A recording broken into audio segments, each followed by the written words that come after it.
Hi everyone, welcome back to my YouTube channel. Today's video is going to be a little story time about my experience with pain and living with pain.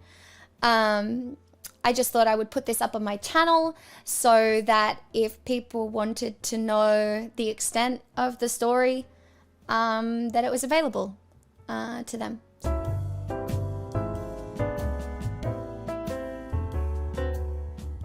So to start off with my story, I had jaw pain for years. On and off, it would just be slightly sore sometimes. Sometimes I'd wake up and it would be slightly sore. And I'd been to a few different dentists because I thought it was a dental thing and asked them about it. And every time I did, it was just like, oh, that's something that everyone experiences. Don't worry too much about it. It's not a big deal. Then it started getting a little bit worse. This was probably about 5 years ago now. It started getting a little bit worse. And so I went to a good dentist specifically, and he was like, I will give you a mouth guard. That should help alleviate it. You're probably just grinding in your sleep. So I'll give you a mouth guard and that should help you out. I used the mouth guard. It made it worse. So much worse, in fact. I then had no trust for that dentist. So I went and saw another well-recommended dentist, and she did a filling for me. And then I was speaking to her about my jaw pain, and she's like, oh, you have a mouth guard? I'm like, yeah, it made it worse. And she's like, what you should do is actually just take a 2-week course of anti-inflammatories. You know, that should give your face enough time to kind of recover from the inflammation. And so I did that, and it kind of made it a bit better. It didn't do enough. And I was still in pain. Probably exactly 4.5 years ago-ish, I woke up one morning in excruciating pain. I could not talk. I could not eat. My jaw had entirely spasmed, and I was just in tears. I couldn't function. It was horrific. I could not explain to you what it was like. And I got into another well-recommended dentist almost straight away, and I was crying. And at this stage, I think people started to at least take me a little bit seriously. And he was the first dentist to actually order a CT scan, which I can put here. That happened, and I was sent home, told to take painkillers. I couldn't eat for a week until the results. I couldn't talk. I had a major lisp. Even when I tried to talk, I couldn't sleep. And I got the results of the CT back, which you would have seen, which I drew little circles on. But it showed that actually my bones in my jaw had deteriorated fairly significantly. They said it was indicative of arthritis, that it was really bad. So on this side, my jaw looked like a fork. Your jaw joint is supposed to look like this. Mine looked like a fork and was grating. And there was like nerve exposure. And the other one was bad as well. So both were really, really bad. So he was like, I'm going to give you a mouth guard, a new one, a proper one. I was like, great, more of the same bullshit again. Cold laser therapy. And then my experience with that was, it was months of on and off really bad pain. I was taking painkillers every day. I was taking opioids. I still couldn't eat hard food.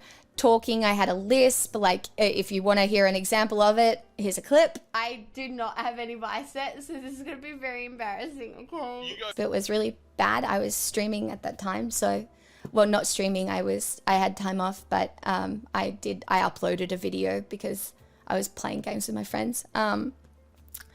And I just went back. I was getting physio, and I went back and got cold laser therapy.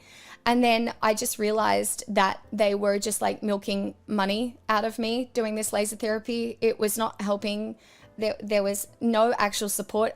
No one in the medical industry knows how to coordinate TMJ problems. You go to a dentist and they have no idea what to do with you. It was at this stage, like, I had no idea what to do. So I went to the GP and she was like, I can tell that you're in pain. I believe you. This is a woman. So I don't know if that had anything to do with it, with me being taken seriously finally. But they put me on a nerve blocker. It's a very low dose pill that they don't know why it works, but it blocks some nerve pain. And that made my life just barely livable again. And then I was referred to a TMJ specialist, and I was referred to the hospital for a consult as well. The hospital consult, there was a 1.5 year waiting list. So I ended up going to the TMJ specialist. He gave me my options, and there were 3 options available to me. One is you go in and you get steroids injected into your jaw joints, and they clean it out and see if that helps.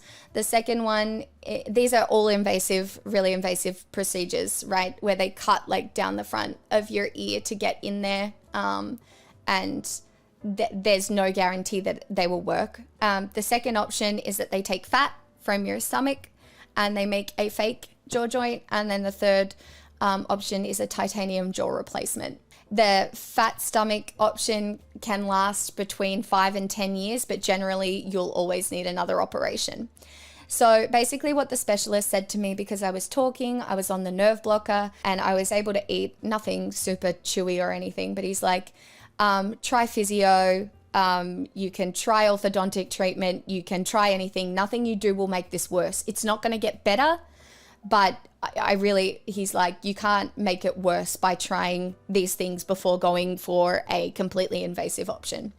So I got myself into another dentist again, and I decided to go with Invisalign treatment because stabilizing the jaw could potentially allow for scar tissue to form, so that the nerves wouldn't be as exposed and I wouldn't be in so much pain. Then I did that, and my dad was very kind in helping me, loaning me the money for half of it so I could afford it, because like it's outrageously expensive, all of this. Like TMJ is not covered by much at all. So yeah, it's pretty and I had Invisalign over the last couple of years, and it has helped. I am still on nerve blockers. My jaw is more stable. I tried Botox in my jaw muscles as well. That didn't help too much. Like it kind of did, but not to any sort of significant extent. But my jaw is far more stable than it was. So I do think that some form of scar tissue formed over that time, but it's still painful. I would say it's about a 2 most days, all day, every day. I get physio as often as I can afford it. I get a lot of like referred pain down the left side of my body, but that's kind of the TLDR of like the medical side. The social side of being in pain, I would like to talk about as well, because it is a life-changing experience in so many ways. You perceive yourself differently, you perceive life differently, and the way people treat you is different, even when people can't see that you're in pain. I learned very early on that you can't talk about your pain all the time because nobody wants to listen to you. It's very hard to relate what it's like, what the experience is like. It is very hard to explain how you don't look too far into the future, because that is an extremely overwhelming thought and concept, because the idea of being in pain for a long amount of time is extremely overwhelming, and trying to explain that to people is really hard. But it also really does make you appreciate any skerrick of energy that you get. You really do appreciate the smaller things. They become far more important in your day-to-day life, but you also pull away from people. You don't want to burden people. I have some really beautiful friends who are so kind to me. one specific experience is I still get jaw spasms sometimes, which is just like this overwhelming like rage of pain. And I just remember one time I was walking to the train station with my friend Miggy, and I literally just collapsed to the ground, and he knew exactly what to do. He was just like, he just let me have my moment, and then we continued talking about whatever we were talking about. Didn't make it a big deal. Nothing like that. It was just, it's really hard. You don't want to ever take people's pity either. Being pitied is one of the most horrible things to experience. It's really gross. But yeah, there's just so much more to having an experience with pain than you would ever believe. You have so much less energy. You do less. You do less. You become comfortable with less. You become comfortable with doing less. I wake up in the morning, I eat some food, I walk my dog, and I work. And that's what my day-to-day life consists of. I don't do any really heavy exercise other than walking. I wouldn't be scared of dentists, but I would tell anybody to please advocate for yourself. The health system is amazing, but you look after yourself. That's what I realized. The health system does not look after anyone.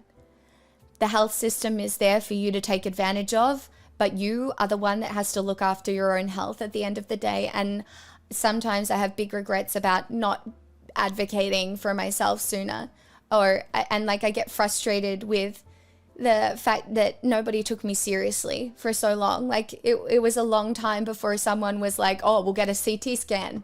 They just thought it was random muscular pain. I guess that must happen a lot. And I wasn't feeling it. Like I tried to express the pain I was in, but I obviously didn't do a good enough job. Does chronic pain affect the quality of your sleep? Some sleeps, yes. Some sleeps, no. I take my nerve blocker most nights before bed. It depends, but I sleep pretty well now. Like I do have to say, like I am very fortunate in that my pain situation has gotten a lot better over time. And that makes me very lucky. How do you still seem so hopeful? Because it becomes a new normal.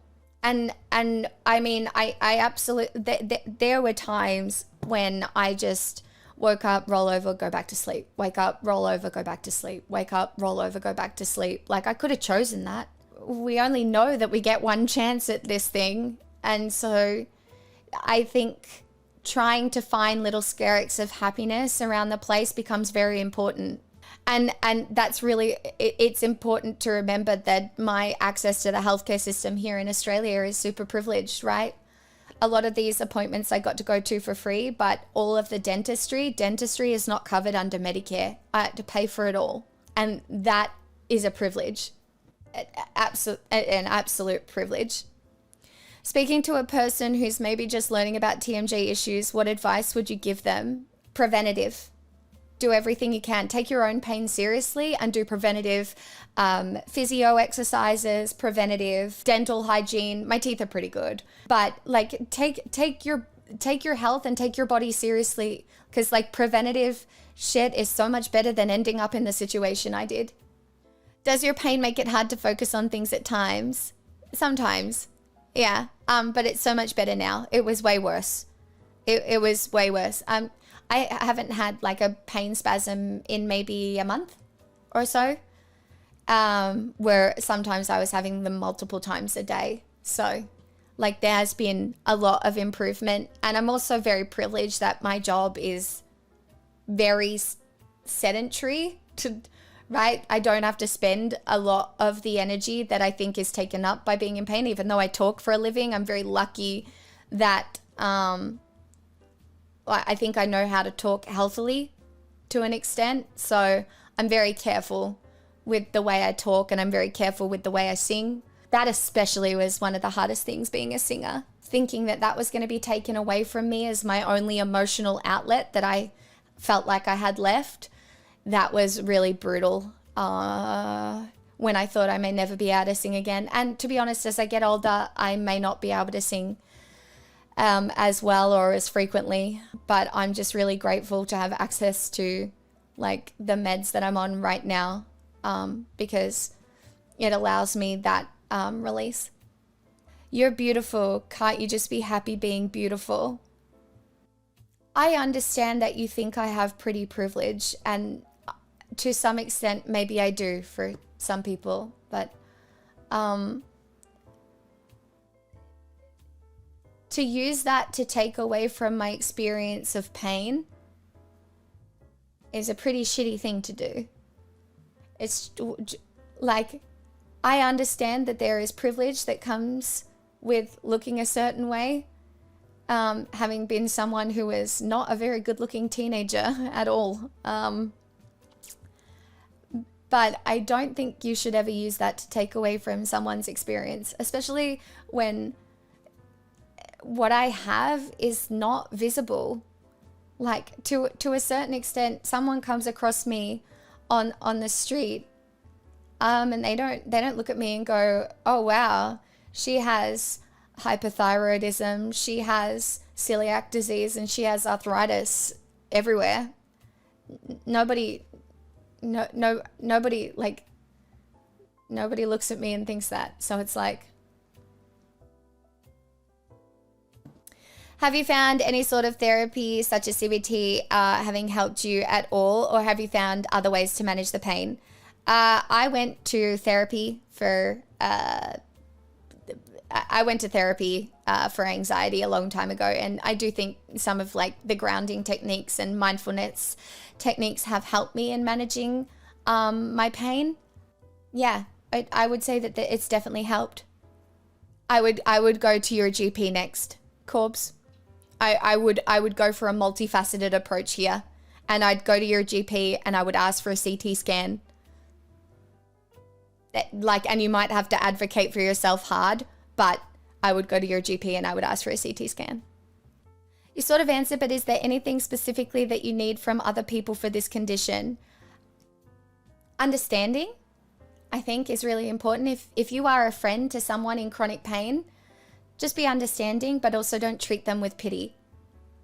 Allow them maybe to talk about it, but don't go with pity. And for fuck's sake, please do not suggest meditation. Have you tried meditation? Yes, I have tried meditation. Like, it is helpful. Being mindful is helpful, but it's just not a helpful thing to say.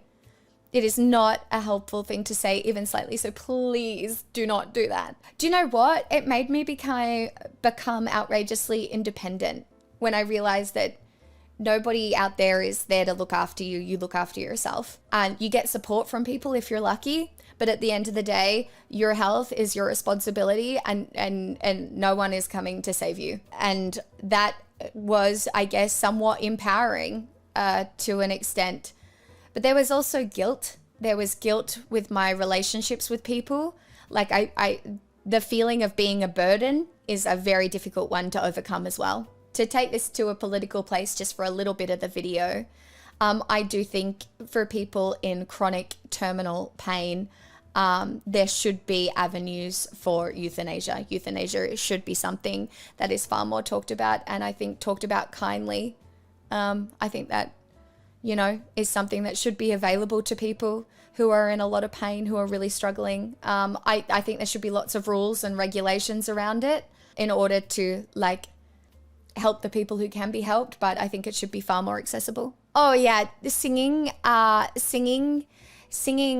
is tough on my jaw, but it is wonderful for my mental health. And that's what you realize, right? There's a balance between these things where it's like, yeah, I could not talk, I could not sing, and I could only eat soft foods, but you have to balance your quality of life. Yeah, so Kubi, there is a lot of hope. There is a lot of research, I guess, happening with TMJ, and that's another thing that my TMJ specialist told me. He's like, there is so much emerging technology in the field. That's why I would always suggest waiting. One final thing I want to talk about in this video is pain and its relationship with my identity. It can be really hard when being in pain becomes your entire identity. So even though I'm doing this whole video on it, I try really hard not to base my personality and my identity on the fact that I am in pain, because I am more than that. And that's can be a really, really difficult thing for people to remember. I think that's a really important part of being in pain, even though some people find it empowering, and I would never judge that.